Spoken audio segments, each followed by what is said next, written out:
أعوذ بالله من الشيطان الرجيم. فسبحان الله حين تمسون وحين تصبحون، وله الحمد في السماوات والأرض وعشيا وحين تظهرون. يخرج الحي من الميت ويخرج الميت من الحي ويحيي الأرض بعد موتها، وكذلك تخرجون.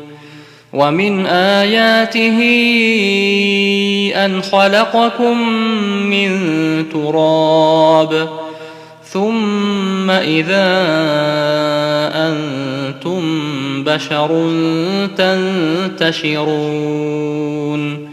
ومن آياته أن خلق لكم من أنفسكم أزواجا لتسكنوا إليها، وجعل بينكم مودة ورحمة، إن في ذلك لآيات لقوم يتفكرون. ومن آياته خلق السماوات والأرض واختلاف ألسنتكم وألوانكم، إن في ذلك لآيات للعالمين. ومن آياته منامكم بالليل والنهار وابتغاؤكم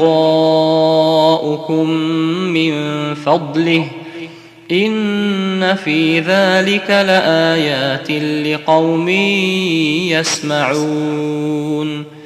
ومن آياته يريكم البرق خوفا وطمعا، وينزل من السماء ماء فيحيي به الأرض بعد موتها، إن في ذلك لآيات لقوم يعقلون. ومن آياته أن تقوم السماء والأرض بأمره، ثم إذا دعاكم دعوة من الأرض إذا أنتم تخرجون. وله من في السماوات والأرض كل له قانتون.